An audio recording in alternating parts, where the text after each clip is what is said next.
بسم الله الرحمن الرحيم. وقيل للذين اتقوا ماذا أنزل ربكم قالوا خيرا للذين أحسنوا في هذه الدنيا حسنة ولدار الآخرة خير ولنعم دار المتقين. صدق الله العظيم. اللهم صل على محمد وعلى آل محمد كما صليت على إبراهيم وعلى آل إبراهيم إنك حميد مجيد. اللهم بارك على محمد وعلى آل محمد كما باركت على إبراهيم وعلى آل إبراهيم إنك حميد مجيد. 14ویں پارے کا 9واں رکوع اور سورہ نحل کی آیت نمبر 30 سے درس کا آغاز ہو رہا ہے۔ پچھلی آیات میں کافروں کا ذکر گزرا کہ جب اللہ تعالیٰ وحی نازل فرماتے تو کافروں سے پوچھا جاتا بھی کیا نازل کیا گیا، تو وہ جواب میں کہتے کہ پہلے لوگوں کے قصے کہانیاں ہیں۔ پھر ان کافروں کا اللہ تعالیٰ نے انجام ذکر فرمایا کہ موت کے وقت فرشتے آتے ہیں اور ان سے پوچھتے ہیں کہ بتاؤ کہاں ہیں وہ تمہارے بت، آج تمہیں بچائیں۔ اس وقت یہ مشرک لوگ یوں کہتے ہیں کہ ہم برا کام کرتے ہی نہیں تھے، ہم تو بڑے نیک تھے۔ فرشتے کہتے ہیں کہ جہنم میں جاؤ۔ اب ذکر ہے ان لوگوں کا جو متقی ہیں، نیک لوگ ہیں۔ وقیل للذین اتقوا، اور جب پوچھا جاتا متقیوں سے ماذا انزل ربکم، تمہارے رب نے کیا نازل کیا، تو نیک لوگ تو کہتے ہیں قالوا خیرا، اللہ نے بہت اچھی بات نازل کی، بھلائی والی بات نازل کی۔ للذین احسنوا فی ہذہ الدنیا، اس دنیا میں جو نیک کام کرے گا، حسنۃ، اس کا انجام بھی اچھا ہوگا۔ اور آخرت کا گھر تو ہے ہی بہت بہتر، اور آخرت کا گھر متقیوں کے لیے ہے۔ ان کو ہمیشہ کی جنت ملے گی، اس میں یہ داخل ہوں گے، وہاں نہریں جاری ہوں گی۔ لہم فیہا ما یشاءون، جنت میں جنتیوں کے لیے ہر وہ چیز ہوگی جو وہ چاہیں گے، جس چیز کی تمنا ہوگی فوراً پوری ہو جائے گی۔ کذالک یجزی اللہ المتقین، یوں اللہ بدلہ دیتا ہے متقیوں کو۔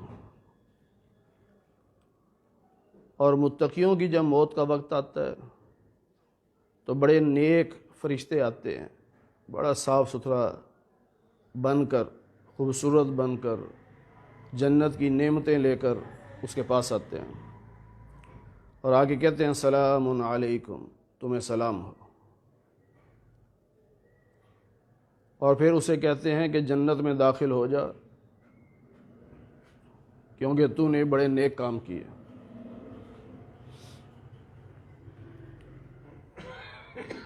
حدیث پاک میں ہے کہ جب برے آدمی کی موت آتی ہے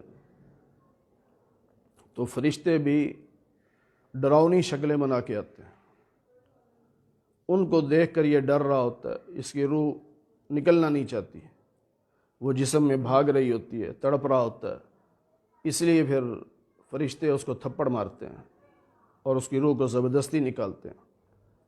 اس زبردستی نکالنے پر اسے ایسے تکلیف ہوتی ہے جیسے زندہ چڑیا کو آگ پہ بھونیں تو اس کو تکلیف ہوتی ہے، یا زندہ بکری کی کھال اتارے جیسے اسے تکلیف ہوتی ہے ایسے اسے تکلیف ہوتی ہے۔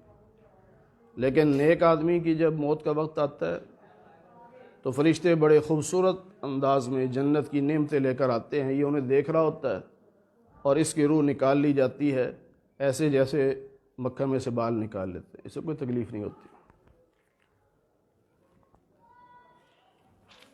هل ينظرون الا ان تأتيهم الملائکہ، کیا یہ کافر لوگ اس انتظار میں ہیں کہ فرشتے آئیں ان پر یا تیرے رب کا حکم آئے. پہلے لوگ بھی ایسے ہی کرتے تھے کہ انتظار کرتے رہتے، مکر جاتے، جھوٹ بولتے، نبی کی بات نہ مانتے. تو جب عذاب آ جاتا پھر وہ بھی کہتے تھے ہم ایمان لاتے ہیں. تو کیا یہ اسی انتظار میں ہے کہ جب عذاب آئے تو پھر ایمان لائیں گے؟ وما ظلمہم اللہ، اللہ ظلم نہیں کرتا، لوگ اپنے اوپر خود ظلم کرتے ہیں. فأصابہم سیئات ما عملوا، ان پر عذاب آئے گا اور جس عذاب کا یہ مذاق اڑا رہے ہیں وہ عذاب ان کو گھیرے گا. پھر مشرک یوں کہتے ہیں لو شاء اللہ ما عبدنا من دونہ من شیء، اگر اللہ چاہتا تو ہم اللہ کے علاوہ کسی اور کی عبادت نہ کرتے، لیکن اللہ نے ہمیں روکا نہیں. تو اس کا مطلب ہے کہ یہ کوئی غلط کام نہیں ہے. جس طرح ہم بھی یہ سمجھتے ہیں کہ گناہ کرتے ہوئے پکڑے گئے بس بھی اللہ کی طرف سے آ گئی، اور اگر گناہ کرتے ہوئے نہ پکڑے گئے تو سمجھ اللہ راضی ہے. ایسا نہیں ہے. اللہ تعالیٰ ڈکٹیٹر نہیں ہے کہ جو ہی تم لائن سے ہٹے اللہ نے ڈنڈا مارا، نہیں، ایسا نہیں ہے. فَأَلْهَمَهَا فُجُورَهَا وَتَقْوَاهَا، اللہ نے دونوں راستے دکھا دیے ہیں، یہ جنت کا راستہ، یہ دوزخ کا راستہ. وَهَدَيْنَاهُ النَّجْدَيْنِ، ہم نے ان کو دونوں راستوں کی رہنمائی کر دی ہے. اب انسان کی مرضی ہے، جنت کے راستے پہ چلے، اس کی مرضی جہنم کے راستے پہ چلے.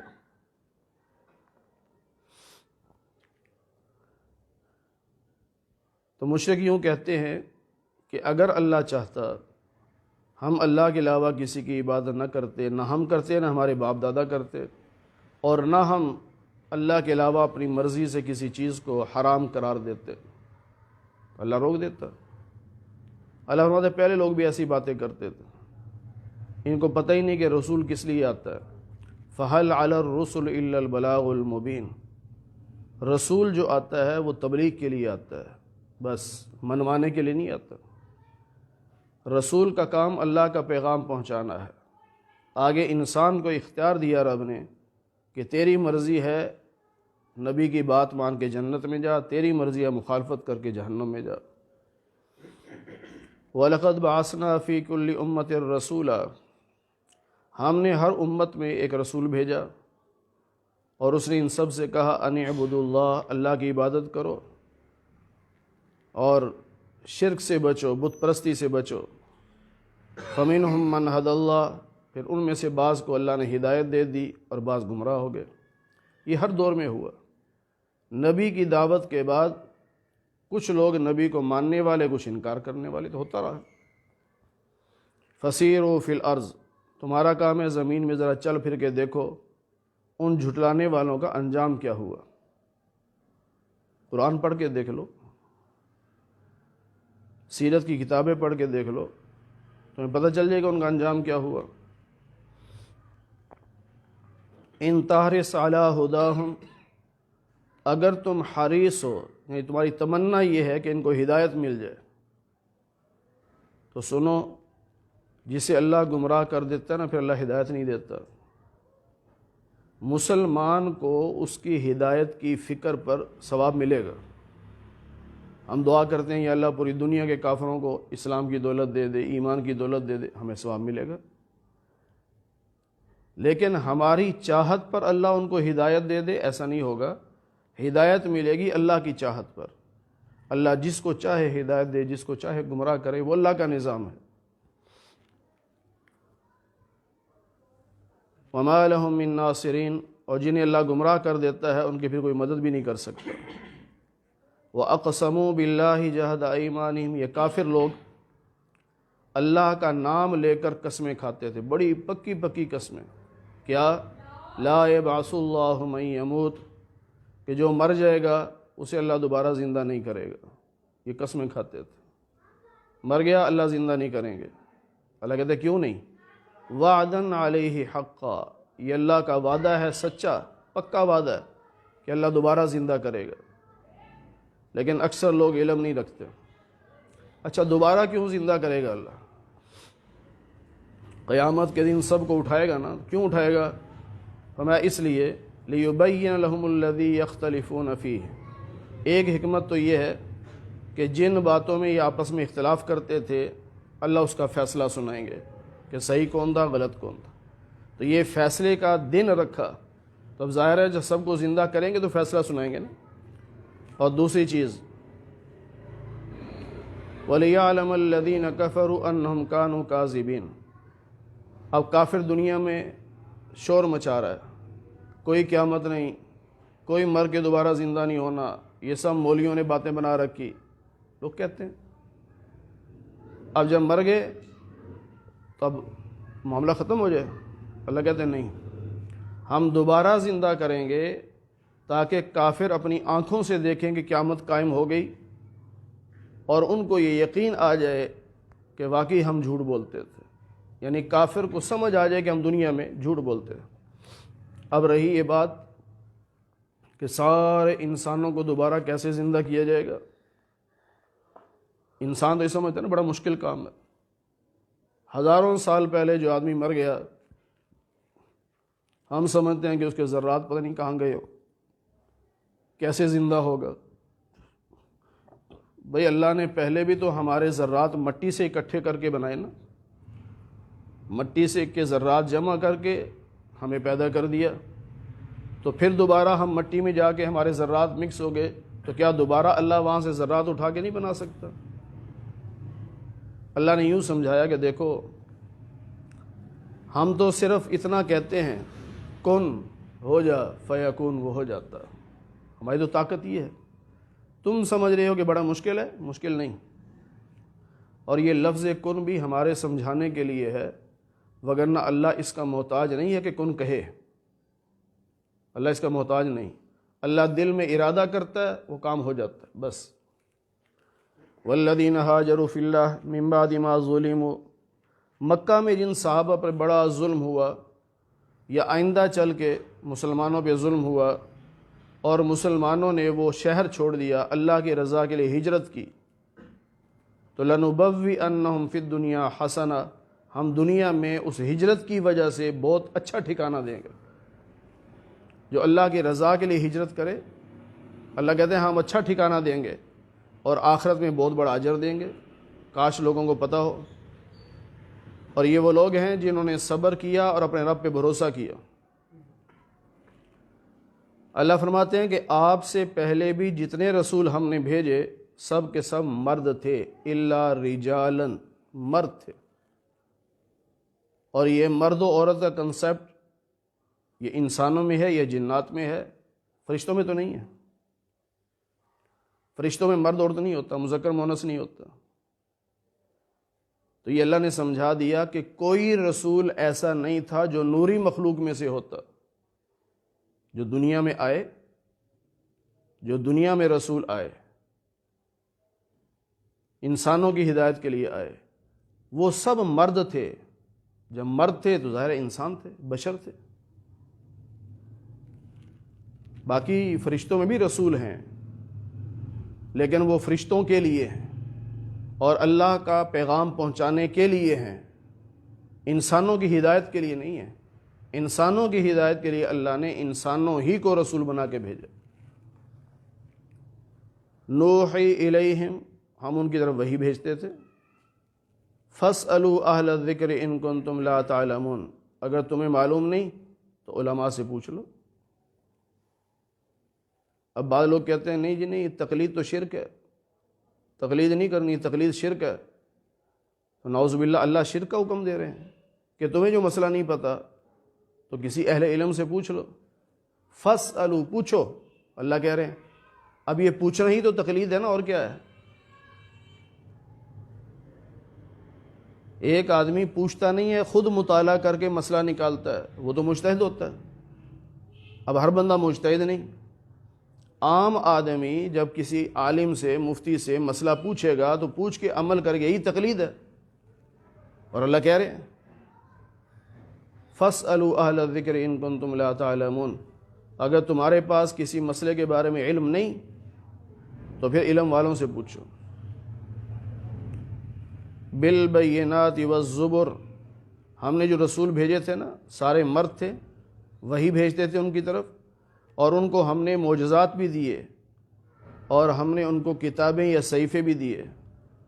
اسی طرح ہم نے آپ پر بھی قرآن مجید اتارا، لِتُبَيِّنَ لِلنَّاسِ مَا نُزِّلَ إِلَيْهِمْ، تاکہ آپ لوگوں کو واضح کر کے بتائیں جو ان کی طرف نازل کیا گیا، یعنی نازل اللہ نے کیا، اس کی وضاحت اللہ کے نبی کریں گے، صاف کھول کھول کے بتائیں گے۔ وَلَعَلَّهُمْ يَتَفَكَّرُونَ، اور تاکہ وہ لوگ غور و فکر کریں۔ اب اللہ فرماتے ہیں کہ کیا یہ لوگ نڈر ہو گئے ہیں، بے خوف ہو گئے ہیں کہ اللہ ان کو زمین میں دھنسا نہیں سکتا؟ یعنی مکہ والے نبی کے سامنے ڈٹ کے کھڑے ہو گئے، بات نہیں مان رہے نبی کی، ضد پہ اتر آئے، تو کیا یہ بے خوف ہو گئے ہیں؟ اللہ چاہے تو زمین کو پھاڑے، ان کو زمین میں دھنسا دے، یا اور عذاب کہیں سے بھیج دے، ان کو پتہ بھی نہ چلے۔ اور یوں بھی ہو سکتا ہے کہ یہ چلتے پھرتے ہوں اور اللہ پکڑ لے اچانک چلتے پھرتے ہی، اور یہ بھاگ بھی نہ سکے۔ اور یوں بھی ہو سکتا ہے کہ پہلے اللہ وارننگ دے کے پھر پکڑے، اللہ کر سکتا ہے۔ یہ وارننگ دے کے پھر پکڑے۔ اللہ فرماتے ہیں کہ تمہارا رب شفیق ہے نا، مہربان ہے، اسے بندے کو بہت مہلت دیتا ہے، بہت مہلت دیتا ہے۔ اولم یرو، کیا ان لوگوں نے یہ نہیں دیکھا کہ اللہ نے جو چیزیں پیدا کی ہیں، یتفیأ ظلالہ، ان چیزوں کے سائے ڈھلتے ہیں، کبھی دائیں اور کبھی بائیں۔ یعنی آپ دیکھیں صبح کو جب سورج مشرق سے نکلتا ہے تو چیزوں کا سائے مغرب کی طرف ہو جاتا ہے، اور پھر دوپہر کے بعد سورج ادھر جاتا ہے تو سائے اس طرف آنا شروع ہو جاتے ہیں۔ تو یہ جو سائے ہیں یہ در حقیقت سجد للہ، یہ مخلوق اللہ کو سجدہ کر رہی ہوتی ہے۔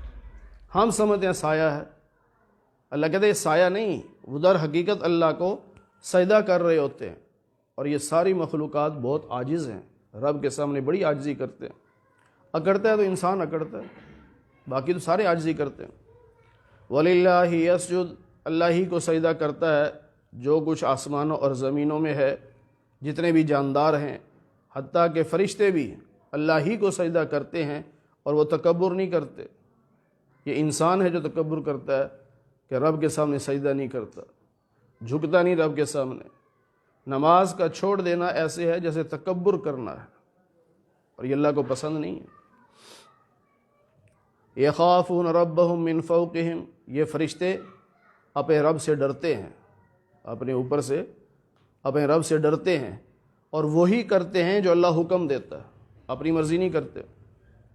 پھر اللہ تعالیٰ فرماتے ہیں لا تتخذوا الہین اثنین، دو خدا نہ بنانا، خدا ایک ہی ہے۔ ایک ہے بت پرستی، ہر بندے نے اپنا بت بنا رکھا ہے، اور بعض ایسی قومیں بھی ہیں جسے ہندوؤں میں ہیں، وہ کہتے ہیں خدا دو ہیں، ایک وہ ہے جو خیر پیدا کرتا ہے اور ایک وہ ہے جو شر پیدا کرتا ہے۔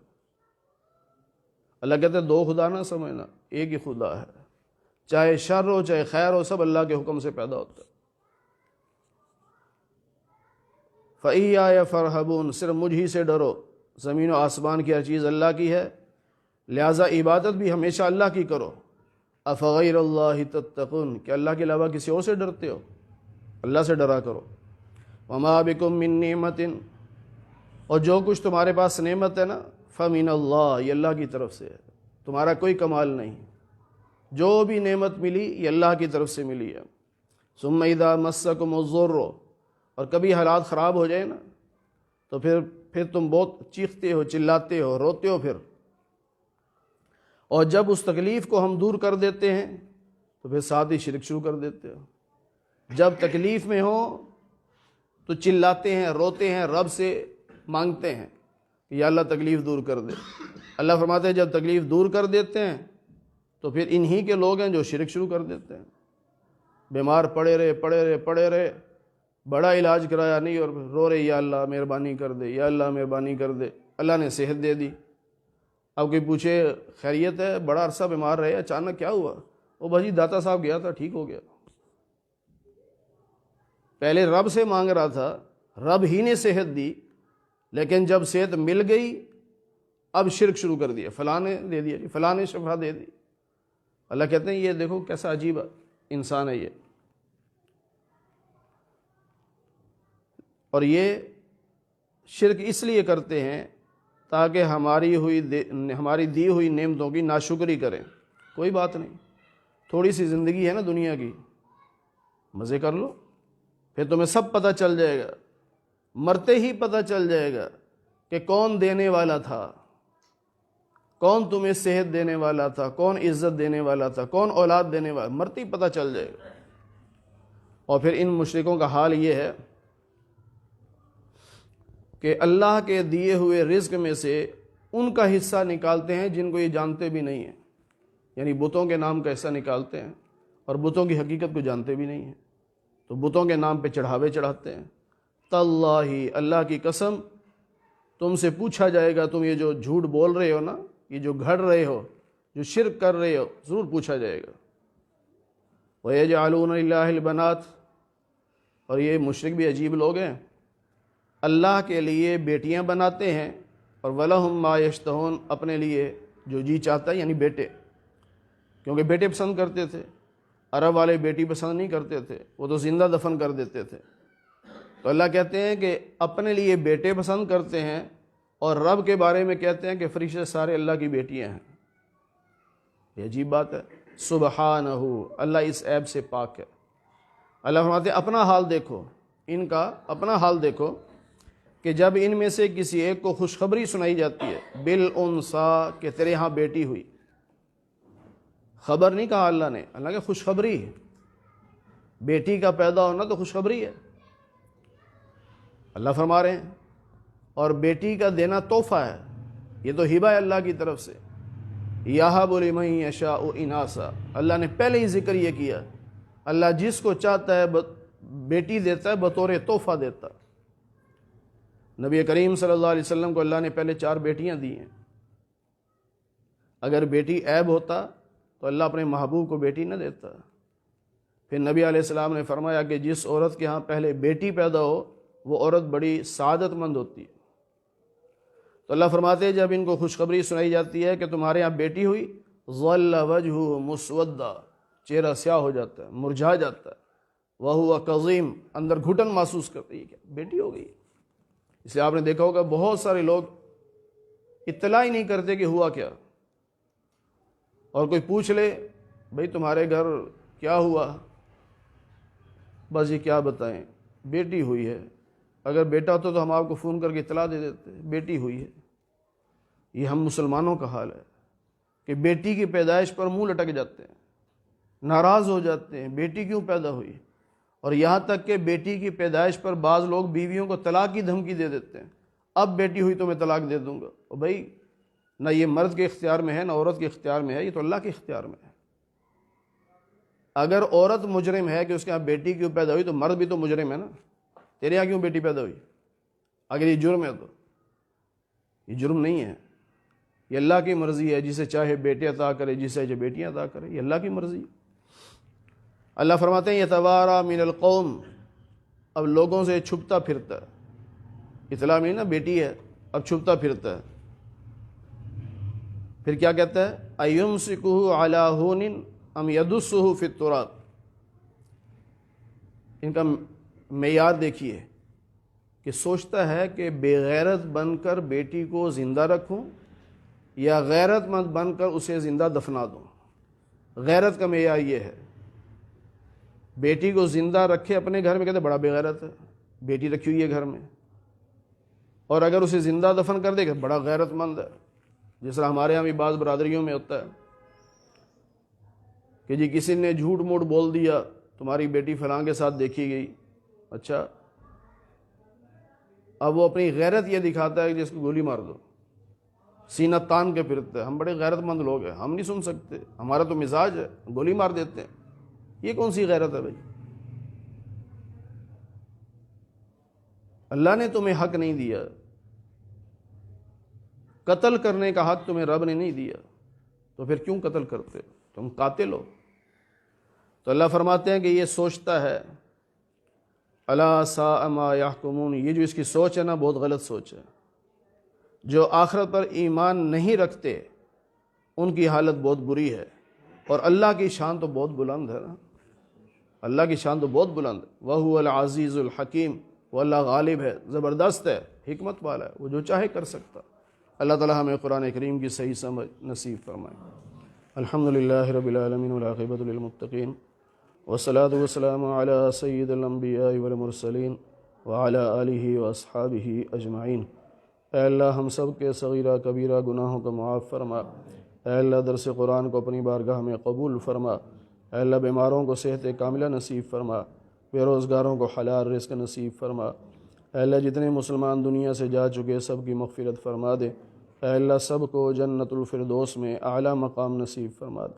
اے اللہ ہم سب کو قیامت کے دن حضور نبی پاک صلی اللہ علیہ وسلم کی شفاعت نصیب فرما، جنت میں آپ کی رفاقت نصیب فرما، آپ کے دست مبارک سے حوض کوثر کا پانی پینا نصیب فرما.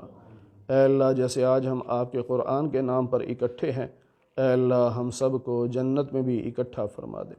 اے اللہ محض اپنے فضل و کرم سے حضور نبی پاک صلی اللہ علیہ وسلم کے صدقے سے ہماری دعاؤں کو قبول فرما لے.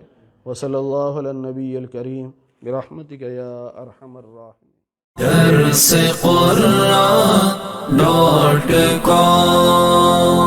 www.darsequran.com